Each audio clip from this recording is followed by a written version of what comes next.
Congolaises et Congolais, mes chers compatriotes,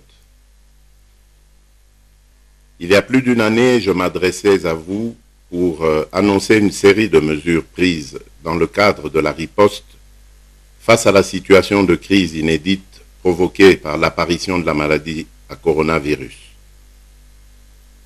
Bien que nous déplorons la perte de nombreux de nos compatriotes, force est de constater que, de mars 2020 à ce jour, l'adhésion collective à ces mesures nous a permis d'une manière générale de contenir les 2 premières vagues de contamination. La propagation du virus a été en effet circonscrite et ralentie sur toute l'étendue de notre territoire, ce qui a, par ricochet, rendu possible la limitation de l'impact négatif de la pandémie sur notre tissu socio-économique. Mes chers compatriotes, malgré les sacrifices auxquels nous avons collectivement consenti dans la lutte contre la propagation du virus dans notre pays, il s'observe depuis quelques semaines une augmentation persistante du nombre de personnes infectées qui conduit nos experts à confirmer l'émergence d'une 3e vague.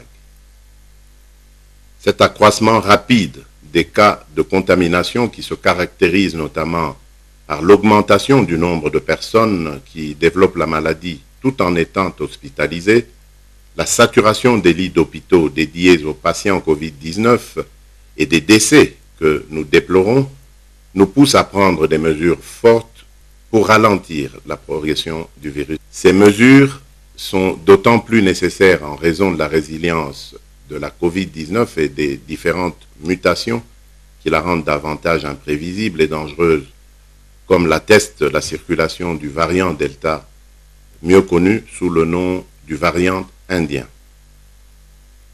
Ce variant particulièrement contagieux est responsable de la hausse du nombre de cas positifs. Mes chers compatriotes, cette 3e vague s'annonce redoutable. Nous nous devons donc de réagir avec rapidité, mais surtout avec méthode. Ainsi, après concertation avec le gouvernement, le secrétariat technique de la riposte et la task force présidentielle de lutte contre la Covid-19, j'ai décidé d'instaurer les mesures suivantes avec effet immédiat à observer à compter de ce jour et ce jusqu'à nouvel ordre. Le maintien et le renforcement du couvre-feu de 22 h à 4 h du matin. À cet égard, outre les points de contrôle actuels, des patrouilles de la police militaire seront instaurées. Tout contrevenant sera sévèrement puni. Le port du masque obligatoire ainsi que le strict respect des gestes barrières, dont le lavage régulier des mains à l'eau et au savon dans tous les lieux publics et l'utilisation répétée des gels hydroalcooliques. L'interdiction de tout rassemblement de plus de 20 personnes sur les lieux publics. L'entrée dans les marchés publics est subordonnée à la prise de température, au lavage des mains ainsi qu'au port du masque. L'interdiction de l'organisation des deuils et veillées mortuaires dans les salles et les domiciles. Les dépouilles mortelles seront conduites directement de la morgue au lieu d'inhumation avec un nombre d'accompagnateurs n'excédant pas 50 personnes. Les contrôles sanitaires aux postes frontières nationaux seront renforcés. L'obligation de présenter un test PCR négatif réalisé en déant les 72 heures reste d'application et toute entrée sur le territoire national demeure subordonnée à la réalisation d'un nouveau test PCR auquel nul ne pourra déroger. La fermeture des discothèques et des boîtes de nuit pendant une durée de 15 jours. Les restaurants resteront ouverts dans les conditions de strict respect des gestes barrières. La gestion efficiente du personnel et le recours, le cas échéant, au travail à distance. La prise en charge sanitaire par le gouvernement de tous les cas positifs sur l'ensemble du territoire. En ce qui concerne les établissements scolaires et universitaires, Ceux-ci demeureront ouverts à la seule condition de renforcement de l'observation des gestes barrières. Concernant les églises, celles-ci sont dorénavant astreintes à réduire le nombre de participants aux offices en fonction de la capacité d'accueil des lieux de culte et dans le respect strict des gestes barrières.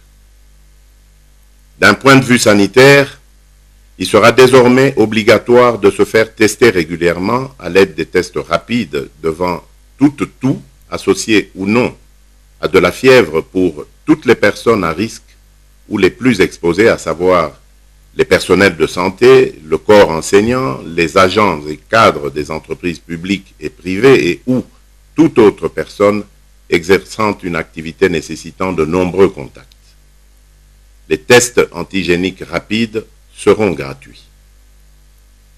Il sera effectué un approvisionnement sans délai et régulier des hôpitaux et ou centres de traitement Covid-19 en oxygène, médicaments et autres intrants de prise en charge de la Covid-19, particulièrement dans la ville-province de Kinshasa. Nous procéderons à une campagne de promotion et de sensibilisation de la recherche pour la pharmacopée nationale.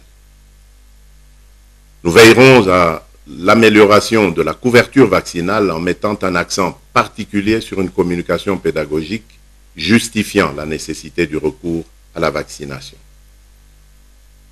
Mes chers compatriotes, afin de limiter plus durablement l'impact non seulement sanitaire mais aussi socio-économique de la pandémie de la Covid-19, le Premier ministre, chef du gouvernement, prendra toutes les mesures d'accompagnement, d'encadrement et de suivi dans les prochaines 48 heures.